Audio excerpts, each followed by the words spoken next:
Olá, amigos, estamos retornando com o nosso programa Expressão Universitária e hoje, novamente, para falar de um assunto extremamente importante, que é o desequilíbrio do clima que continua provocando consequências sérias aí, especialmente aqui no estado do Rio Grande do Sul, inclusive aqui na região do Alto Uruguai, com um pouquinho menos de gravidade, mas com grandes consequências também. Atualmente, chuvas, tempestades, granizo, vendavais. No verão, estiagem e mais consequências. Para analisar essa realidade, nós convidamos o professor Vanderlei Secrete Dessian, do programa de pós-graduação em Ecologia e que atua também nas áreas de Ciências Biológicas e de Agronomia da Universidade. Bem-vindo, professor Dessian. Fazia já um tempinho que o senhor não aparecia aqui, então é um prazer recebê-lo aqui para... Normalmente para falarmos de problemas, né? Mas vamos falar de soluções também. Exato. Então vamos começar dessa forma. Então, professor, por que tudo isso está acontecendo de novo? Bom dia a todos os nossos ouvintes. E uma questão importante a gente compreender é que se tornarão mais corriqueiras, inclusive mais intensas. E principalmente a questão do que a gente chama de eventos extremos, que entra nesse rol a questão de que Erechim passou e teve uma perda econômica, um gasto muito grande, que é a questão do granizo, vendavais, chuvas intensas, que num primeiro momento a gente enxerga a inundação que a chuva acaba gerando, mas a gente não enxerga de forma tão direta a questão das consequências, tanto para as infraestruturas urbanas e principalmente para as estradas rurais e infraestruturas rurais, então, as lavouras e assim por diante. Então a gente acaba sempre pensando nessas questões. E uma das situações é que nós ainda não estamos devidamente preparados para a ocorrência desses eventos extremos de maior intensidade. Eu cito um caso, todos citam isso, né? Certos países, o Japão, por exemplo, se previne contra os terremotos. E nós não despertamos com a enchente de 2024. Mas temos um caminho muito longo pela frente ainda, em todos os sentidos. Temos, e em especial a gente ainda não tem estruturas. Nós vamos pensar como estruturas, as nossas residências, as nossas estruturas no meio rural, na agricultura, a questão de residências, galpões, criatórios de animais e assim por diante, não estão devidamente preparados para enfrentar principalmente alguns dos eventos, que aí a gente pode citar, por exemplo, granizos, tá? Que a gente teve perdas econômicas muito grandes, e principalmente vendavais. Então, que são efeitos que acabam tendo um efeito mais direto sobre as estruturas em si. E aí, se nós pensarmos num outro mote, a gente tem alguns paralelos que a gente pode pensar. Está sendo feito? Está sendo pensado? Sim. A partir da grande enchente que aconteceu em 2023, mas principalmente no 2024, que nós tivemos uma sequência ali de enchentes que causaram inundações, e o Estado entrou em alerta. E isso mobilizou não só a comunidade acadêmica e científica, mas também as estruturas de governo, porque se entendeu que são perdas não só econômicas, mas perdas relacionadas também à questão de comoção social. E aí as pessoas começaram a enxergar que é necessário. E se criou muito, se caminhou bastante. Tá? Mas se caminhou bastante ainda na questão, principalmente, de alerta, de comunicação, de centrais de comunicação, toda uma rede, mas a gente precisa ir um pouquinho além.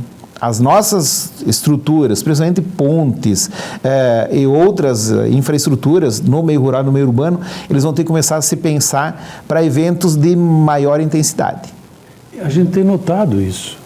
Vimos um exemplo agora aqui na Serra, uma ponte recém-feita, que a enxurrada que atingiu o limite ali da ponte deslocou. Ou seja, isso significa que alguma falha houve. Ou seja, é a demonstração que a gente não está preparado para o pior, né? Os estudos de engenharia, principalmente para infraestrutura, que elas são afetadas, em especial para a questão essa dos rios e vazão que os rios estão proporcionando em períodos de chuva, tem que ser repensado. Talvez serão gastos maiores, porque a infraestrutura que vai exigir para te construir uma ponte, tu vai ter que gastar mais, enfrentando esses desafios de intensidade maior, em especial a questão dos rios, porque é uma grande quantidade de água e aí depois nós vamos entrar no mérito, mas é uma grande quantidade de água que acaba sendo deslocada de todos os ambientes, e a gente tem que pensar que é como se fosse uma estrada. Tá? Os rios, eles, por menores que sejam, eles vão se juntando e cada vez mais, quando tu junta uma estrada em outra estrada, um rio em outro rio, aumenta o volume, aumenta a circulação e isso aumenta a vazão, aumenta a força. E algumas questões que depois nós vamos também entrar no mérito, energia. Sempre que a gente tem um evento extremo, está associado a uma grande quantidade de movimentação de energia. Água, em volume, é energia. Energia, força, causa um dano, ou pelo menos tenta causar um dano sobre uma ponte, sobre uma infraestrutura, leva as casas embora, que a gente viu muitos eventos, muitas situações. Ao contrário, tá? Eu tenho muita energia na atmosfera. A atmosfera ela é um reservatório de energia, em especial, umidade é energia, temperatura é energia. Aumenta a temperatura e umidade. Com o período de inverno nosso aqui, que tem as frentes frias, a gente tem o quê?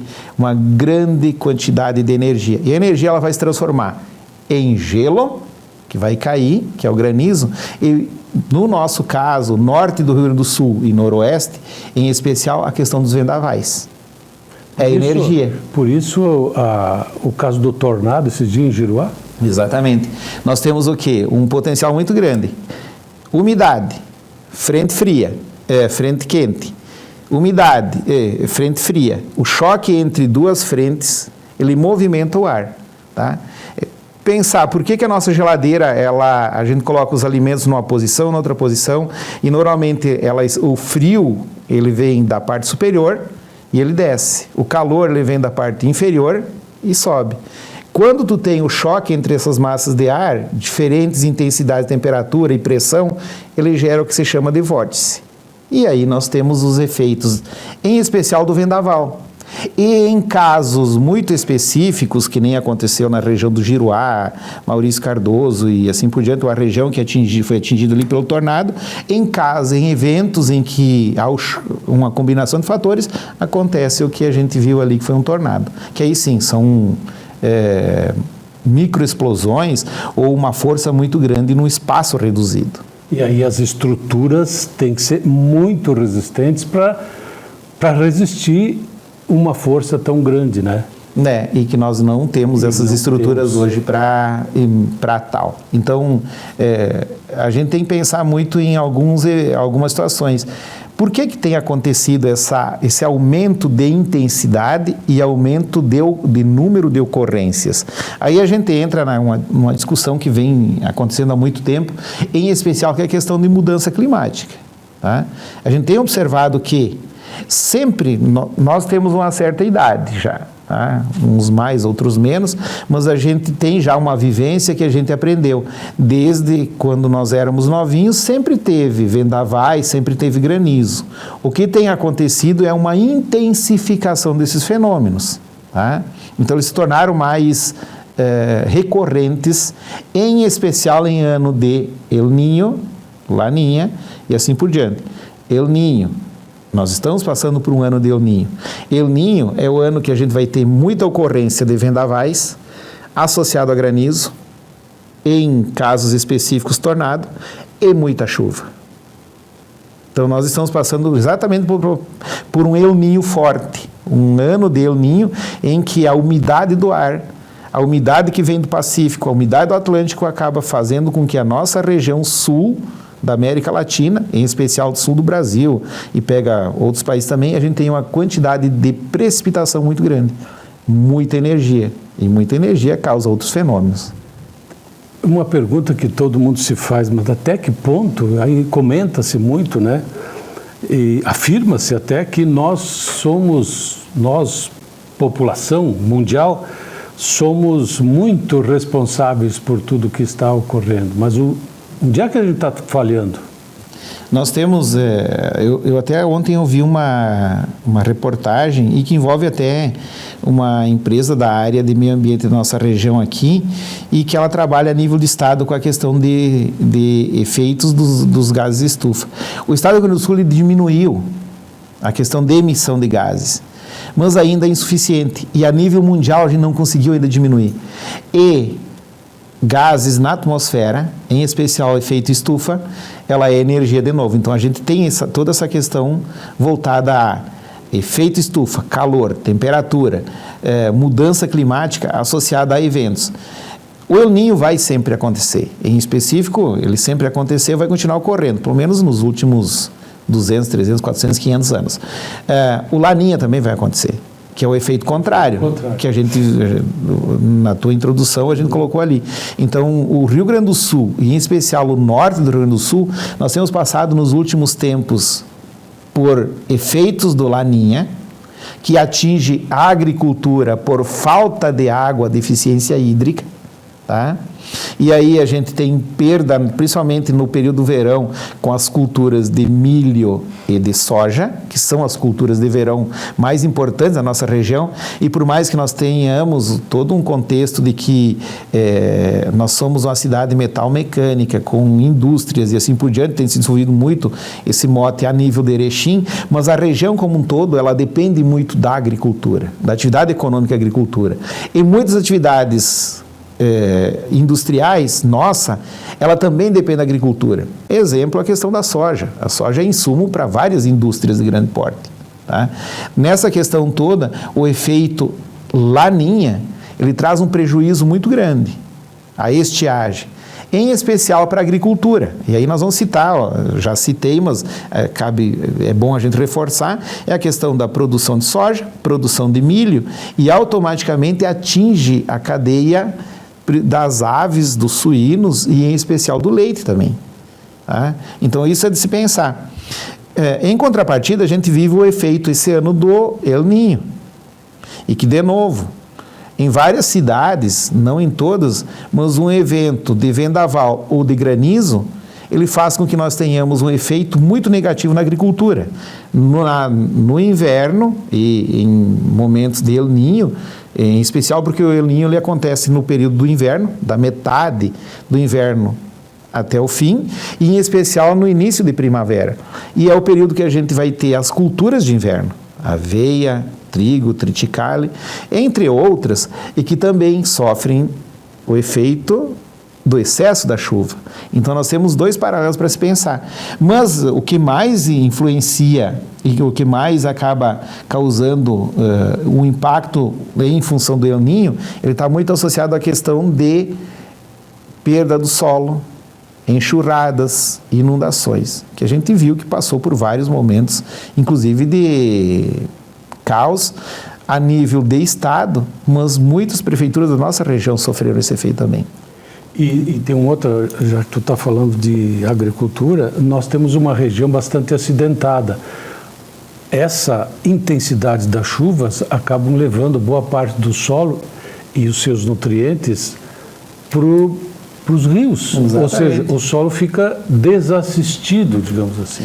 E aí a gente pensa de novo que como recuperar. Uhum. Ou principalmente porque no momento da enxurrada, o que se perde é a camada fértil de solo. E muitas vezes essa camada fértil de solo, ela vai parar num rio, que muitas vezes o que vai acontecer? Muitas vezes causa até eutrofização. Normalmente quando a gente enxerga uma área agrícola que ela perdeu aquele solo ele foi para áreas de baixada ou áreas baixas. E em especial acaba sendo que hoje a gente tem o Rio Uruguai como um rio que é um coletor, mas também as nossas barragens. Então, muito do nosso solo que estava na agricultura, posterior chuvas de grande intensidade, está lá dentro daquelas barragens. E diminuindo, inclusive, o volume de água que aquelas barragens conseguem armazenar durante o tempo. Aí surge um outro problema. As áreas ribeirinhas, que a gente chama, estão em muitos, dezenas, centenas de locais desprotegidas, ou seja, essa terra, esses nutrientes vão direto para o rio. Exatamente. Eles podia existir uma barreira natural para impedir esse tipo de... Aí, quando que a gente entrou no mérito do assunto, quando a gente tem uma erosão hídrica, tá, que é provocada pela chuva, e normalmente em solos que eles estão mais desprotegidos, a gente vai entrar de novo na importância da área agronômica, tá? E a importância de projetos e de intervenção pública no auxílio aos agricultores, em capacitá-los e em induzi-los e ajudar, inclusive, muitas vezes com financiamentos ou outras linhas de crédito, para que a gente tenha, em especial, evitar a erosão do solo, tá? Evitar vossorocas, evitar que aquele sedimento, aquele solo, vá parar no rio. Para isso, a gente precisa de boas práticas agronômicas. Tá? Entra ali, nessas boas práticas agronômicas, a questão de entender que aquele solo agrícola, ele tem que funcionar como se fosse quase que uma floresta. A grande quantidade de água que cair ali, ela não pode escoar, ela tem que permanecer ali. Tá? A gente sabe que as chuvas com intensidade como elas têm ocorrido nos últimos tempos, que a gente tem em 2 dias 100, 160 milímetros, o solo não vai conseguir absorver tudo isso. Mas, se ele estiver bem preparado, uma boa parte daquele efeito ele retarda, ele diminui o tempo, diminui o tempo e consegue fazer com que boa parte daquela água fique naquele solo por um tempo. Evitando uma possível necessidade de água no período de estiagem. No período de estiagem. O nosso solo tem que ser uma caixa d'água.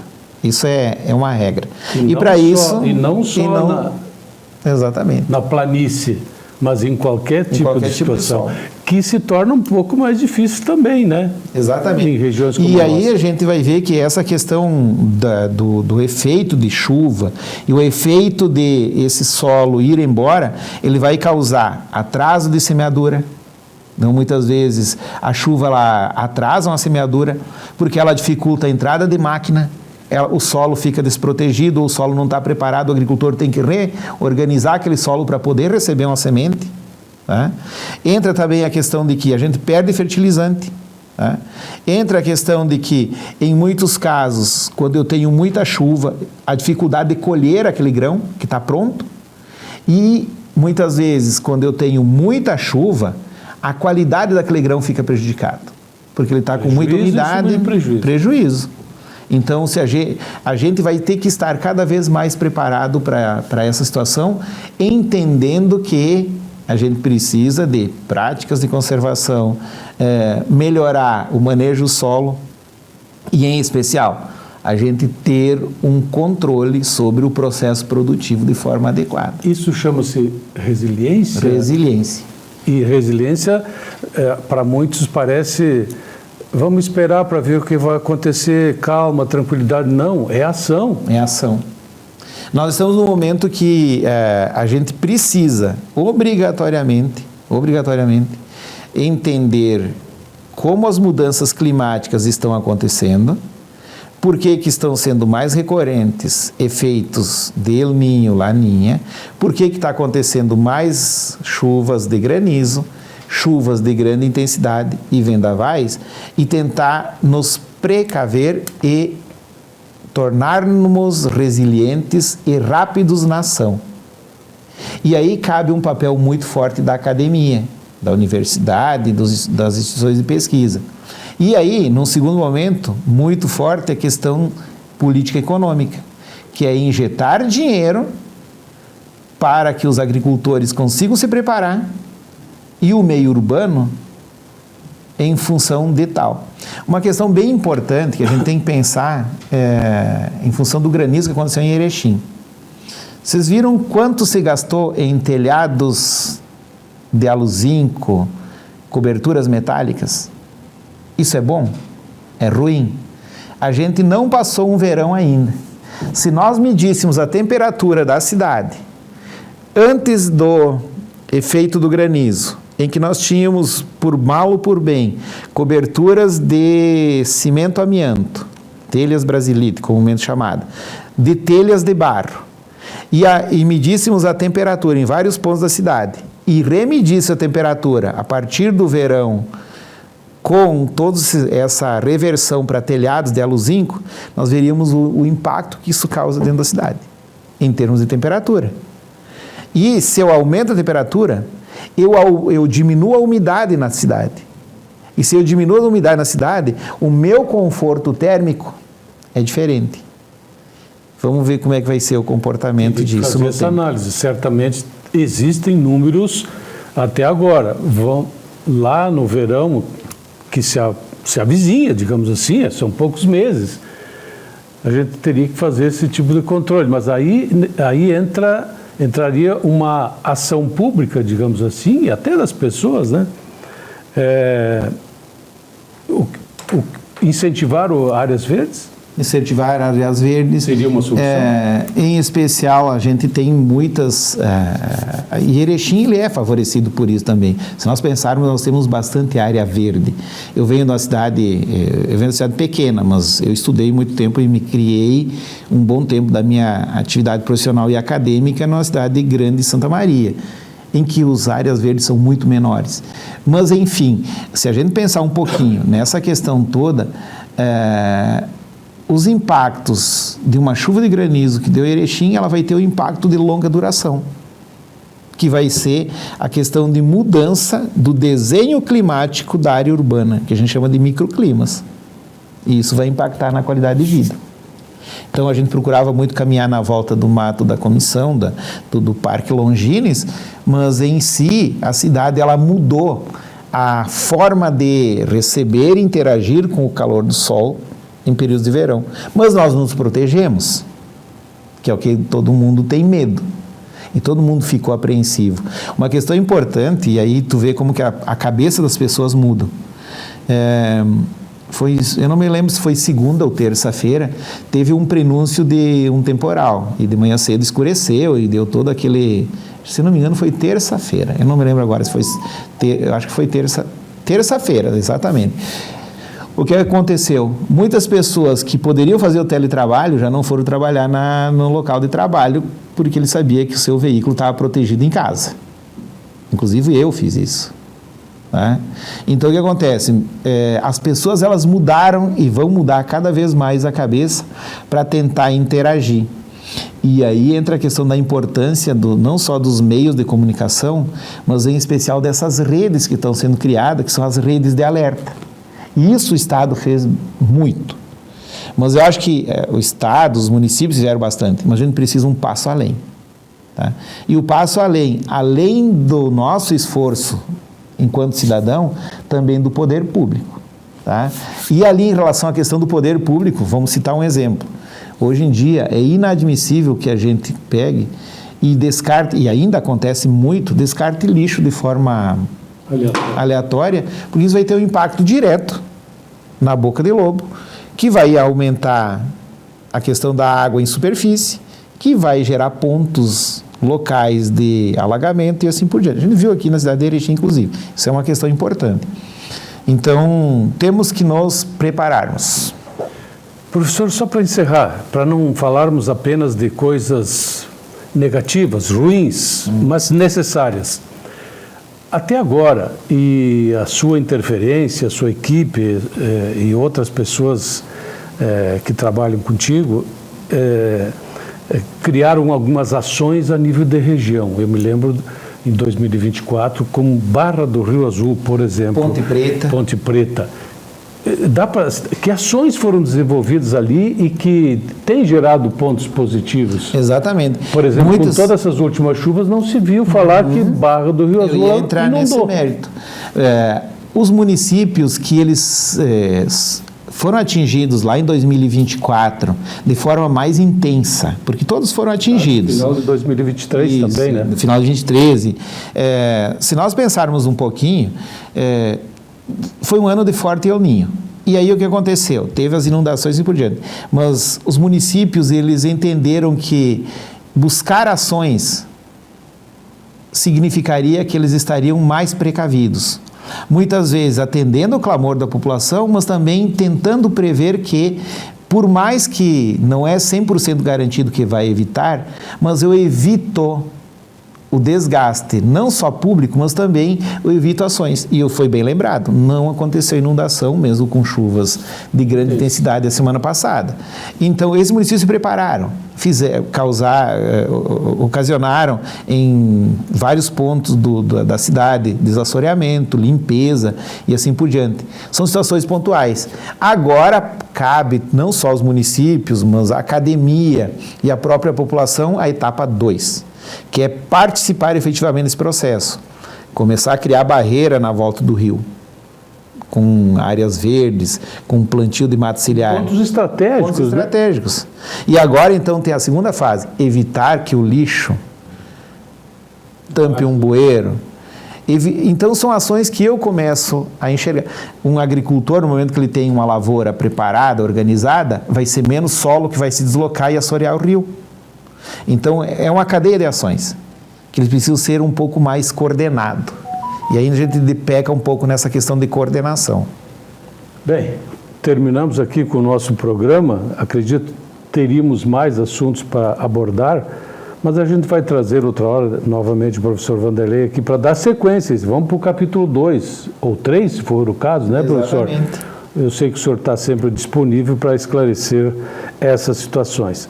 Mas esperamos ter contribuído aí com informações relevantes para que você em casa, né, tome também as devidas providências, mesmo que sejam mínimas, para que a gente possa contribuir também para evitar danos, prejuízos aí a toda a comunidade.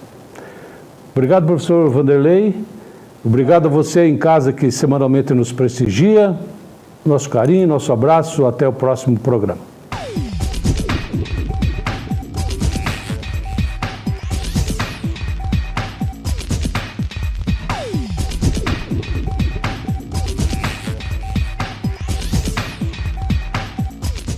De profissional a protagonista. Na pós-graduação URI, teoria encontra prática e cada passo leva você mais longe. Mais que diploma, propósito. Inscreva-se em uricer.edu.br/pós.